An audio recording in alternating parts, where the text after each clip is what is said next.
Alhamdulillahi Rabbil Alamin. Wassalatu wassalamu ala nabiyyina Muhammadin wa ala alihi wa ashabihi wa man tabi'ahum bi ihsanin ila yaumil amma ba'd. Ikhwani rahimani wa rahimakumullah. Malam ini adalah malam pertama, pertemuan pertama untuk belajar bahasa Arab, yang insyaallah kita akan memulai lagi dari awal setelah dahulu kita sudah mulai membahas durusul lughah ini. Kalau tidak salah pembahasan ketika itu baru berlalu berapa bab ketika itu? Mungkin ada sekitar 7 bab kalau tidak salah, kemudian sempat terhenti. Kita akan memulai. Sebelum kita masuk kepada materi kita, ada beberapa hal yang ingin sekali kami untuk mengingatkan kepada ikhwah semua, di mana hendaknya belajar bahasa Arab ini betul-betul dari hati kita, bukan hanya sebatas ikut-ikutan. Belajar bahasa Arab, teman belajar bahasa Arab pula kita. Kalau ini motivasi kita belajar bahasa Arab, maka yakinlah kita akan cepat dilanda futur. Ya. Untuk bisa bahasa Arab ini tidak segampang membalik telapak tangan. Butuh usaha, butuh keseriusan, dan lebih daripada itu kita butuh waktu. Jangan ada di antara ikhwah semua yang ikut belajar bahasa Arab, dia 1 bulan, 2 bulan kemudian dia sudah seperti Imam Syafi'i berbicara bahasa Arabnya. Anda bisa itu. Apalagi belajar bahasa Arab kita hanya 1 kali dalam 1 minggu. Ya. Teman-teman yang barangkali pernah duduk di pondok pesantren, itu mereka sehari-hari sudah bergelut dengan namanya bahasa Arab. Buku yang mereka gunakan bahasa Arab, bahasa keseharian barangkali bahasa Arab, pun mereka membutuhkan waktu untuk bisa paham bahasa Arab ini. Apalagi kita yang hanya belajar bahasa Arabnya 1 kali dalam 1 minggu. Jadi dalam belajar bahasa Arab, di samping kita harus meluruskan niat, pun juga dibutuhkan keseriusan kita, kesabaran, dibutuhkan waktu yang panjang. Ikhwani rahimani wa rahimakumullah, kita harus meluruskan niat ketika belajar bahasa Arab. Kenapa kita sampaikan di sini? Karena para ulama kita menjelaskan belajar bahasa Arab ini adalah bagian dari mempelajari agama. Berarti di situ ada unsur ibadahnya. Ada unsur ibadahnya. Antum belajar bahasa Inggris, belum tentu ada unsur ibadahnya di situ. Tapi belajar bahasa Arab itu ada unsur ibadahnya, di mana orang yang mempelajari bahasa Arab itu dicatat dia sebagai pahala orang yang menuntut ilmu dunia, ilmu agama. Karena bahasa Arab adalah bagian dari agama kita. Ungkapan Umar bin Al-Khattab yang sangat populer sekali. Umar bin Al-Khattab menyatakan, ta'allamul arabiyyah fa innaha min dinikum. Pelajari oleh kalian bahasa Arab itu, karena bahasa Arab itu adalah bagian dari agama kalian. Ya, mempelajari bahasa Arab pada hakikatnya kita mempelajari agama kita. Mempelajari agama dinilai ibadah bagi orang yang menuntut mempelajarinya. Bahkan para ulama kita menyatakan termasuk dari perkara yang wajib bagi kita untuk mempelajari bahasa Arab. Ya, ulama kita menyatakan sampai di situ. Kenapa? Karena telah wajib bagi seorang muslim itu untuk memahami Al-Quran dan hadis. Betul apa tidak? Tidak akan mungkin kita bisa selamat dalam kehidupan dunia apalagi akhirat kecuali dengan fahamnya kita Al-Quran dan hadis. Ya, maka wajib bagi kita untuk mempelajari Al-Quran dan hadis. Tidak akan mungkin seseorang paham Al-Quran dan hadis kecuali dengan dengan belajar bahasa Arab, dengan fahamnya dia bahasa Arab. Maka kaidah usul fiqh menyatakan ma la yatimul wajib illa bihi fa huwa wajib. Suatu perkara yang wajib yang tidak akan mungkin ditegakkan kecuali dengan adanya perkara yang kedua, maka perkara yang kedua itu pun juga menjadi wajib. Ya. Maka Allah Subhanahu wa taala menurunkan Al-Qur'an di dalam bahasa Arab. Dan Allah Subhanahu wa taala mengutus Rasul untuk menjelaskan kandungan Al-Qur'an, dan Rasul tersebut juga menjelaskannya dengan bahasa Arab. Maka menjelaskan kepada kita, dituntut juga kita untuk faham bahasa Arab tersebut. Sehingga para asatizah kita dahulu, mereka menyatakan, kalau seandainya antum tidak memiliki alasan kenapa antum harus belajar bahasa Arab, kecuali hanya dengan alasan ini, sudah cukup ini alasannya. Sudah antum gali-gali, kenapa ya saya harus belajar bahasa Arab? Antum tidak dapati alasan yang lain kecuali hanya ini. Karena Allah turunkan Al-Quran dalam bahasa Arab. Karena Allah utus Rasul di dalam bahasa Arab. Ya, dari bangsa Arab menjelaskan Al-Quran dalam bahasa Arab. Berarti saya harus mempelajari bahasa Arab supaya bisa paham Al-Quran dan hadis tersebut. Tidak antum dapati dalam diri antum alasan yang lain kecuali hanya ini. Ini sudah cukup bagi antum sebagai alasannya. Di mana berarti dari tekan antum belajar bahasa Arab tersebut, berarti sudah dicatat di situ sebagai pahala orang yang telah berilmu, menuntut ilmu agama. Ya. Namun tak bisa kita tutupi bahwa dengan kita mempelajari bahasa Arab, kita akan mendapati sekian banyak dari faedah. Selain dari dua hal yang kita sebutkan tadi. Ada yang tanya sama antum, mana orang yang lebih bisa untuk merasakan lezatnya membaca Al-Quran, orang yang bisa memahami bahasa Arab ketimbang orang yang tidak bisa? Orang yang bisa otomatis.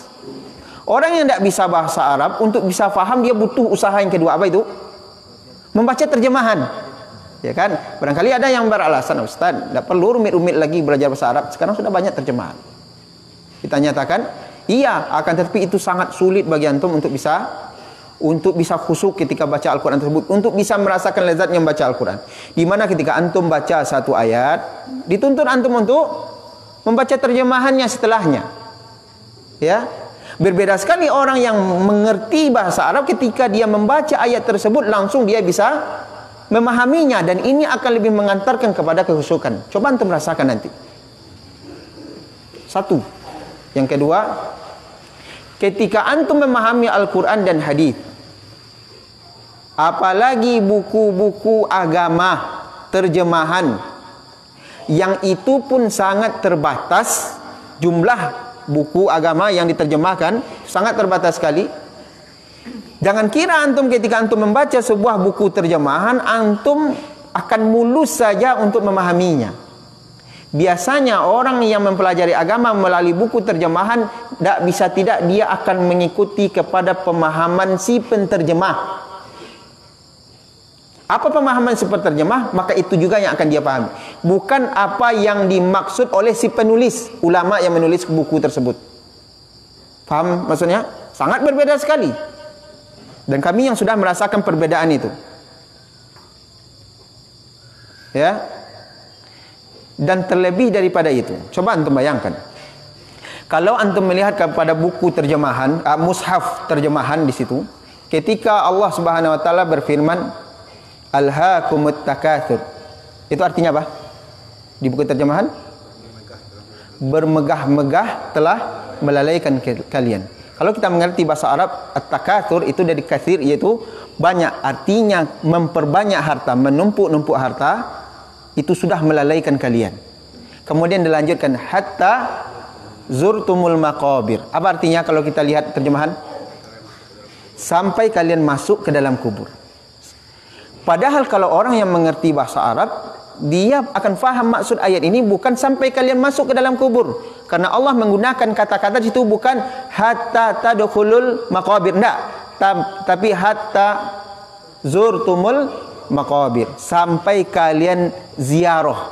Kata-kata zurtum itu zaro, yazuru ziaratan. Apa arti ziarah? Berkunjung. Kan gitu. Allah menyatakan kalian akan terus lalai bermegah-megahan itu sampai kalian menziarahi kuburan. Maksudnya sampai kalian seolah-olah Allah menamakan orang yang mati masukkan ke dalam kubur itu seolah-olah itu hanya sebatas ziarah, bukan masuk. Apa maksud kata ini? Apa maksudnya? Antum faham makna ziarah? Ziarah itu tak kala seseorang pergi berkunjung. Mana orang yang berkunjung dia pasti akan pulang dalam waktu lama atau dalam waktu yang singkat? Dalam waktu yang singkat. Seseorang pergi berkunjung ke rumah saudaranya. Yang namanya berkunjung dia tidak akan menetap di situ. Yang kedua biasanya tidak akan lama. Pasti dalam waktu yang singkat dia akan kembali. Bisa ditetapkan waktunya berapa lamanya. Seperti itu. Maka Allah namakan orang yang masuk ke dalam kubur itu hanya sebatas ziarah. Hanya sebatas ziarah. Dia akan masuk kemudian akan keluar sesaat dia di alam kubur. Dan kita bisa mentalaah berapa lama kita di alam kubur sampai kita dibangkitkan, betul? Namun selama itu di alam kubur sampai kita dibangkitkan alangkah lamanya dan kita tidak tahu berapa lama, Allah masih menamakan itu dengan ziarah. Sebentar, tidak lama. Berarti bisa dibayangkan akan berapa lamanya kehidupan setelah kehidupan dari alam kubur, alam akhirat. Kalau kehidupan dunia sebegitu sebentar Allah nyatakan, apalagi kalau kehidupan dalam kubur itu Allah nyatakan hanya sebatas ziarah, apalagi kehidupan dunia ini. Alangkah lebih sebentar lagi. Ya, dari mana kita memahami ini semua? Tak kala kita mengerti bahasa Arab. Tapi kalau hanya sebatas terjemahan, itulah jadinya. Faham sampai sini? Ini bentuk contoh saja. Bentuk contoh. Ditambah lagi kalau seandainya antum membaca terjemahan dari orang yang berpemahaman Mu'tazilah, Jabariyah dan seterusnya, yang mereka suka mentakwilkan sifat-sifat Allah. Ketika Allah menyatakan, Allah berfirman menyatakan misalnya, apa yang menghalangi kamu untuk sujud kepada zat yang aku ciptakan dengan kedua tanganku. Bisa jadi orang yang pemahaman Asy'ariyah atau Mu'tazilah dia menyatakan yang aku ciptakan dengan kekuasaanku. Dia takwilkan. Padahal Allah telah menetapkan dia memiliki tangan sesuai dengan kekuasaan dan keagungan Allah Subhanahu wa taala. Ya. Maka seperti itulah orang yang tidak mengerti bahasa Arab. Dia akan mengikuti ke mana alur pemikirannya si penterjemah. Kemudian alasan yang berikutnya, orang yang faham bahasa Arab maka sudah terbuka bagi dia pintu gudang ilmu Islam.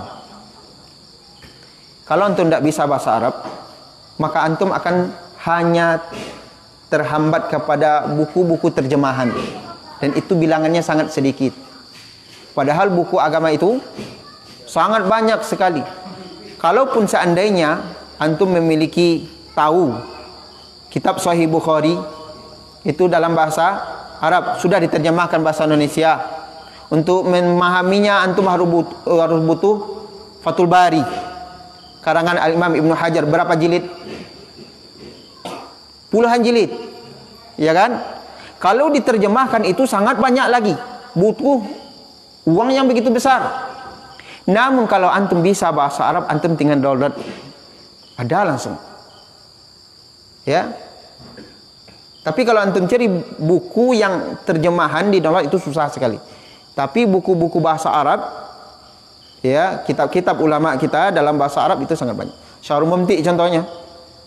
Antum untuk mencari terjemahan Syarul Mumti itu tidak, anda sudah coba, tidak temukan. Itu bisa download. Tapi antum cari dalam PDF bahasa Arabnya banyak. Tinggal download aja lagi. Artinya dengan antum memahami bahasa Arab, berarti sudah terbuka bagi antum pintu gudang ilmu Islam. Ya, ini sangat penting. Sehingga kita pernah mendengar nasihat dari ustaz kita menyatakan, kalau antum tidak faham bahasa Arab maka jangan berangan-angan jadi ustaz. Kalau antum tidak faham bahasa Arab, tidak usah jadi ustaz. Kenapa? Karena seorang ustaz tugasnya adalah menjelaskan Al-Quran dan hadis. Sementara Al-Quran dan hadis dalam bahasa Arab, bagaimana mungkin dia menjelaskan sesuatu yang dia tidak ketahui, tidak fahami. Berarti yang dia jelaskan adalah pemahaman si penerjemah yang dia baca. Baik. Maka ini dia keutamaan-keutamaan yang akan didapatkan tak kala antum berhasil menguasai bahasa Arab. Baik, kita mulai masuk. Tak kala antum masuk mempelajari bahasa Arab, yang di sini kita menggunakan muqarrarnya, buku panduannya adalah Durusul Lughah Al-Arabiyyah li ghairin natiqina biha. Tolong usahakan antum ngerti dulu dengan judulnya. Nanti belajar apa situ? Belajar bahasa Arab. Apa judul bukunya? Aduh, apa ya? Nah, jangan sampai itu jawabannya nanti. Coba antum lihat judulnya situ. Durusul Lughah Al-Arabiyyah. Durusul Lughatil Arabiyyati li ghairin natiqina biha. Al-Juz'ul Awwal. Ya, durus artinya belajar al-lughah al-arabiyyah, bahasa Arab. Al-lughah itu bahasa, durus belajar bahasa Arab li ghairi untuk selain an-natiqina biha, orang yang tidak berbahasa Arab. Ya, berarti buku ini adalah buku panduan mempelajari bahasa Arab bagi orang yang tidak seharinya tidak bahasa Arab, orang ajami kayak kita orang Indonesia ini. Buku panduan kita tadi, jangan terjemahannya yang dibaca. Durusul Lughah Al-Arabiyyah, Durusul Lughah Al-Arabiyyah li ghairin natiqina biha. Artinya mempelajari bahasa Arab bagi orang yang tidak menggunakan bahasa Arab. Baik, ini dia. Muqarrar yang kita gunakan ini dia terdiri dari 4 jilid. Ini baru jilid yang pertama aja, baru yang ada di depan kita ini. Kita mulai. Kuncinya yang pertama, usahakan antum harus continue. Yang kedua, tugas yang Ustadz berikan laksanakan. Yang ketiga, sering-seringlah diulang-ulang di rumah, apalagi tak kalah bertemu dengan teman. Kami masih ingat ketika kami belajar di Ma'had Zubair dulu, Ma'had Zubair bin Awam di Padang, itu ketika maraton pagi itu dengan teman kita bahasa Arab tuh paling tidak mengulang kosakata yang sudah dipelajari. Seperti itu. Baik, kita mulai masuk. Silakan buka halaman 5. Ya kan? Di sini halaman 5 sini. Ad-Darsul Awal. Ya kan? Baik. Kami akan menyebutkan, tolong diikuti bersama-sama. Tidak boleh salah. Ad-Darsul Awal. Ayo. Antum dengarkan, kemudian antum ikuti. Ad-Darsul Awal. Ayo paskan. Ad-Darsul Awal. Ad-Darsul Awal. Hada. Hada baitun. Hada baitun. Naam. Hada baitun. Hada baitun. Dalam bahasa Arab itu pendek panjang itu sangat mempengaruhi. Ya. Kalau yang panjang tempendekkan, pendek ini panjangkan berbahaya. Innallaha jamilun dengan innallaha tidak pakai ya, itu bisa jamalun jadinya. Ya, berbeda. Hada baitun. Hada baitun. Hada masjidun. Hada masjidun.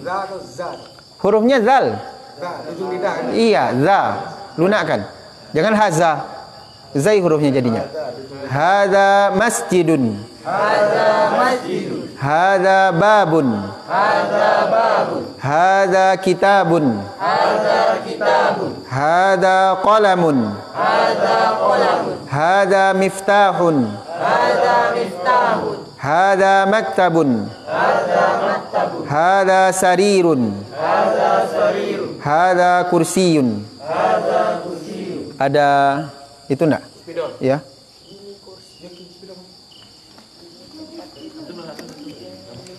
Bismillah. Soalnya papan tulisnya ada, kalau tidak ada spidol itu tidak ada fungsinya dong.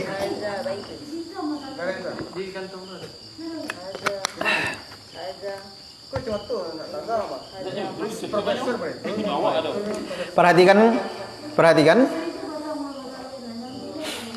Ad-darsul awal. Ad-darsu itu artinya apa? Pelajaran.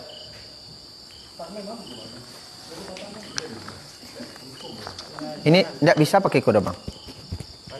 Kamu kan jalan-jalan ke situ. Kalau putih mau jam tak ganti.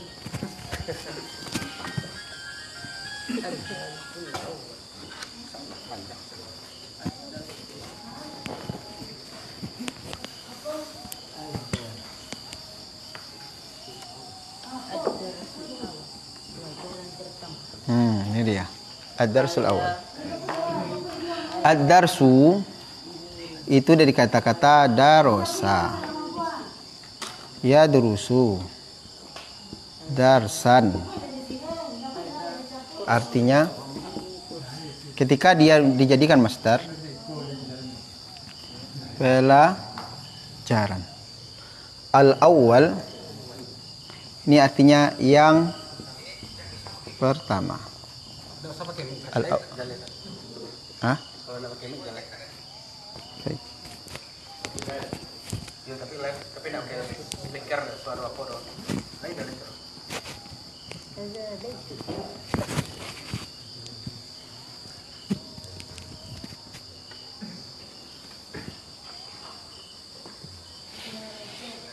Ad-darsul awal. Apa artinya tadi?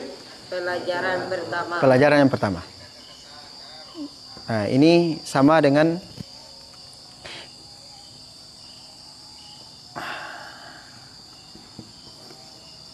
madrasah. Apa arti madrasah? Sekolah. Sekolah, tempat belajar. Tempat belajar, itu artinya sekolah.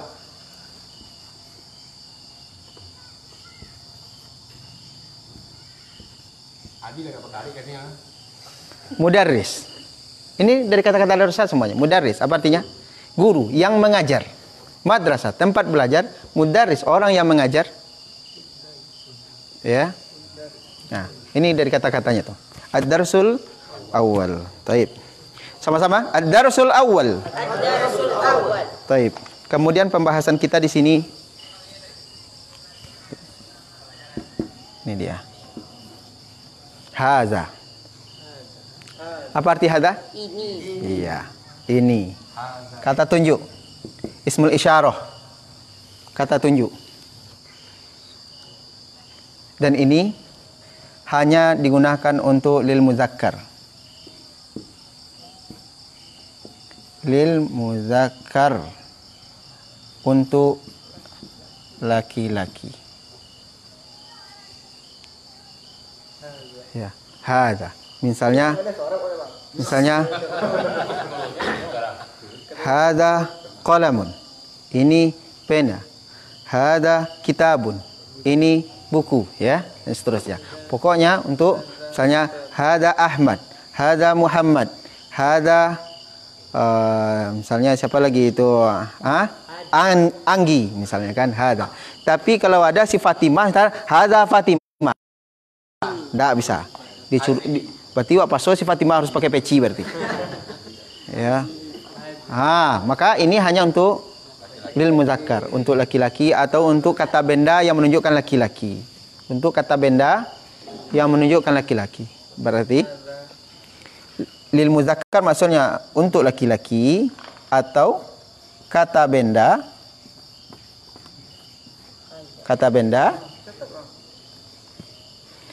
yang menunjukkan laki-laki. Laki-laki. Apa ciri-ciri dari kata benda yang menunjukkan laki-laki? Ciri-cirinya adalah di belakangnya ciri-ciri ya. Ciri-cirinya di belakang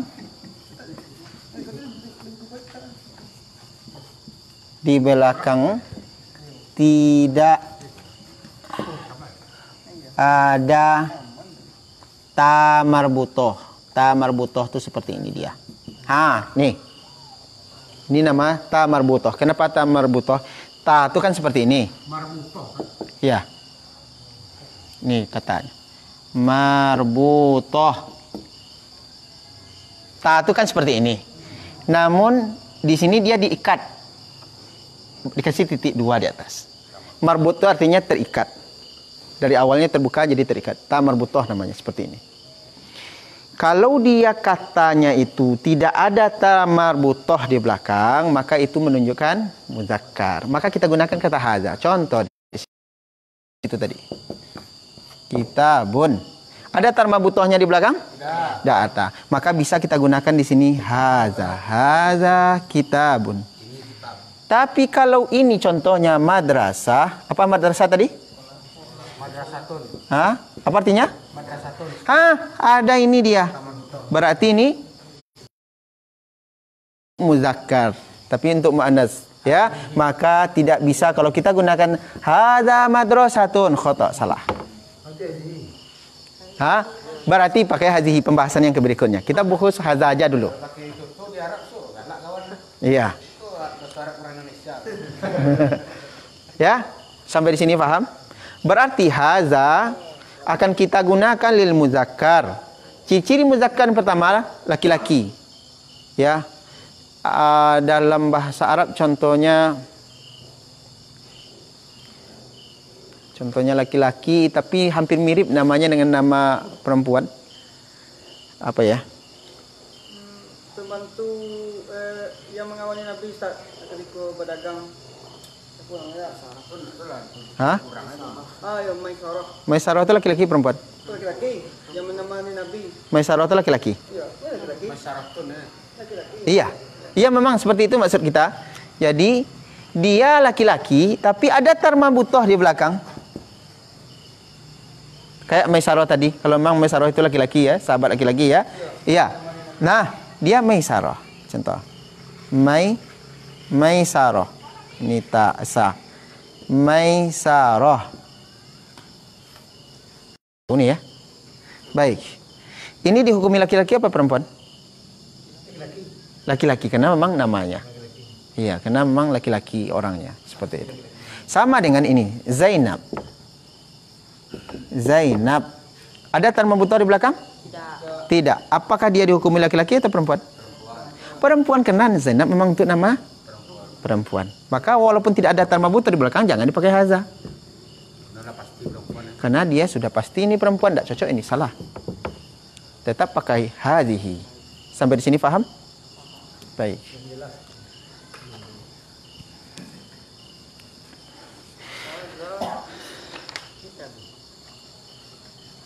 Ada lagi nanti, tapi terlalu dalam, tidak usah. Kita main kulit-kulitnya aja dulu. Ya, dasar-dasar. Antum kira dasar itu tidak dalam? Coba antum berenang ke dalam lautan, sampai antum ke dasar.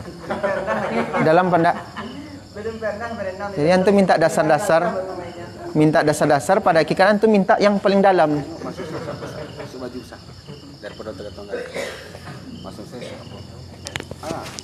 Baik. Hadza. Apa arti hadza tadi? Ini. Yang pertama, hadza baitun. Hadza baitun. Apa makna baitun? Ma makna baitun? Rumah. Ya, rumah. Setiap antum jalan nanti lihat rumah hadza baitun. Ketemu rumah lagi hadza baitun, tidak masalah. Sintiang orang menjanggut ke maka itu kecil orang kata, "Enggak, Pak, kami sedang belajar bahasa Arab." Jadi praktek supaya masuk kepada kami harus praktek seperti itu. Nampak rumah hadza baitun. Hadza baitun. Hadza baitun. Baik. Ya, sama-sama. Hadza baitun. Hadza baitun. Kita lanjutkan. Hadza masjidun. Hadza masjidun. Taib. Apa arti masjid? Masjid biasa. Iya, tempat orang beribadah, tempat sujud gitu ya. Karena masjid itu dikata-kata sajada yasjudu. Masjid tempat sujud gitu. Artinya itu rumah Allah ini. Hadza masjidun. Ini masjid. Taib. Hadza babun. Hadza babun. Apa makna bab? Pintu. Pintu. Hadza babun. Ini pintu. Taib. Kemudian hadza kitabun. Hadza kitabun. Apa makna kitab? Kitab, buku. Gitu ya. Di buku. Taib, lanjut. Hadza qalamun. Hadza qalam. Apa makna qalam? Pena. Sangat sayang ada orang ketika baca qalamun ini salah dia baca dan itu sering. Apa itu? Hadza qalamun. Hadza qalamun. Salah. Ini saketik itu tapi dalam bahasa Arab mempengaruhi. Yang betul bacaannya hadza qalamun. Hadza qalamun. Jangan qalamun. Ketika antum membaca qalamun, berarti antum meminta di situ ada mat. Seperti ini jadinya tulisannya. Qalamun, seperti itu. Hadza qalamun. Ini dia tulisannya. Dan kita tidak tahu apa artinya dalam bahasa Arab ini. Tidak dikenal. Tapi kalau yang antum maksud seperti ini, hadza qalamun. Paham? Fahim tum? Baik. Hadza qalamun. Artinya? Ini pena. Hadza miftahun. Hadza miftahun. Lihat tanya itu ada matnya. Ya. Jangan dibaca hadza miftahun, salah. Tapi hadza miftahun. Baik, hadza miftahun. Apa makna miftah? Kunci.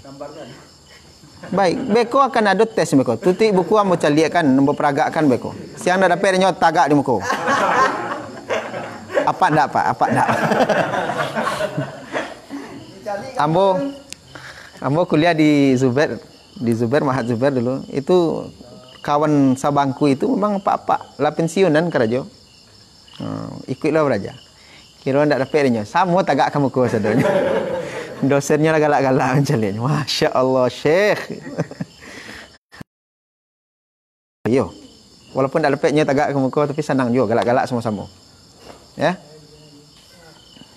Kita lanjutkan. Jadi miftah apa tadi artinya? Man khadha. Nah, miftah apa artinya? Kunci. Hadza miftahun.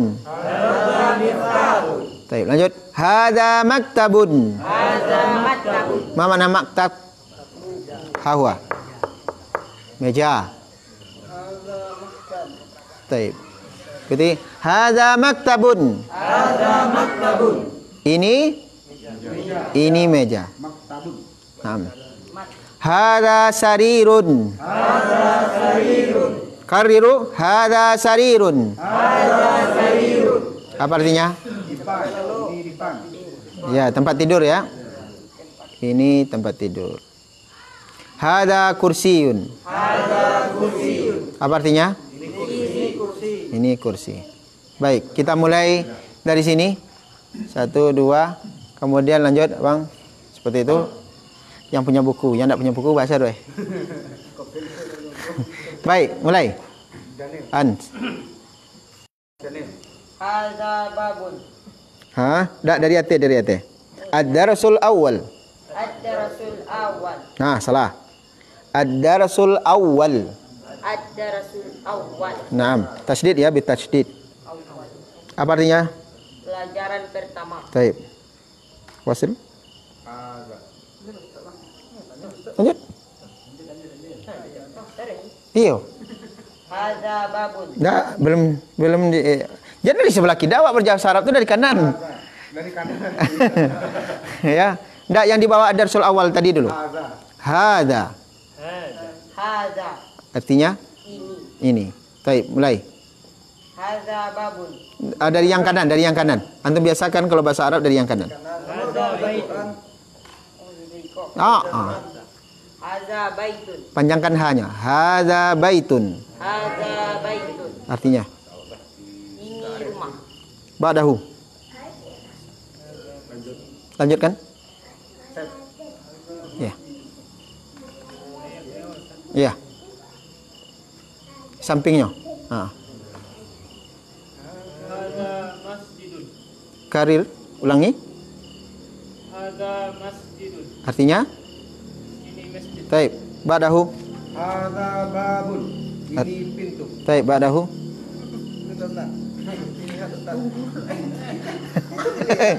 Ya, terai. Terai. Hadza qalamun. Hadza kitabun. Jangan ditebalkan. Hadza kitabun. Hadza kitabun. Artinya? Ini kitab. Ya, lanjut. Hadza qalamun. Kan? Kanai kan? Hadza qalamun. Hadza qalamun. Hadza miftah. Itu sampai besok pagi kamu akan geleng-geleng kepala ya tadi itu. Iya, la-nya dipendekkan. Jadi jangan antum kasih mat di situ.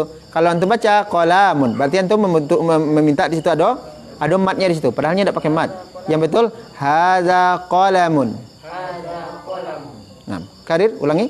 Hadza qalam. Artinya? Ini pena. Ahsan. Silakan, Pak. Hadza miftahun. Panjangkan di ta, Pak. Hadza miftahun. Ya, cuma za-nya dilunakkan, Pak. Kalau jangan sampai jadi zai. Hadza miftahun. Ulangi. Hadza miftahun. Ya, za seketik lah itu, Pak ya. Kalau Pak tadi bacanya haza, itu salah, hurufnya zai jadi nyonya zal. Hadza miftahun. Hadza miftahun. Artinya apa, Pak? Ini kunci. Ahsan. Silakan Pak Dahu. Ulangi. Hadza maktabun. Maktabun gitu. Maktabun. Ulangi. Hadza maktabun. Ya, jadi logat Arabnya untuk mendapatkan juga. Hadza maktabun. Hadza maktabun. Nah, artinya? Ini meja. Ini meja. Silakan Pak Dahu. Boleh.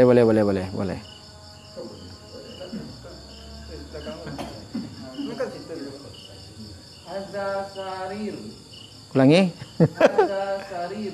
Naam, hadza sarirun. Artinya? Ini tempat tidur. Nah, yalah dua terjemahan itu ya. Soalnya pakai buku tadi kan kok bisa lepen ya. Lanjut silakan. Hadza kursiun. Naam. Iyanya biasanya orang ditasydidkan di situ. Hadza kursiyun. Hadza kursiun. Naam. Iya. Karena di dalam lazan baca rohnya. Di dalam baca ayat kursi itu apa? Wasi'a kursiyun. Pakai tasydid kan? Wasi'a kursiyuhus. Jadi kursi itu memang pakai tasydid. Jadi bacanya hadza kursiyun gitu. Ini kursi. Baik, karena sudah azan, insyaallah besok kita agak ngebut dikit lagi. Karena materi ini sudah pernah kita bahas sebelumnya. Bagi yang baru tolong agak berjibaku. Materi yang sudah kita yang sudah kita baca ini, ana sudah menganggapnya antum sudah faham, sudah antum kuasai. Ya, jangan sampai besok ditanya qalamun apa ya qalamun ya? Apa ya qalamunnya? Itu enggak usah itu. Ya, baik. Wassallallahu ala nabiyina Muhammadin wa ala alihi wa ashabihi wa man tabi'ahum bi ihsanin ila yaumil. Kita tutup dengan doa kafaratul majlis. Subhanakallahumma wa bihamdika asyhadu an la ilaha illa anta astaghfiruka wa atubu ilaik. Wassalamualaikum warahmatullahi wabarakatuh.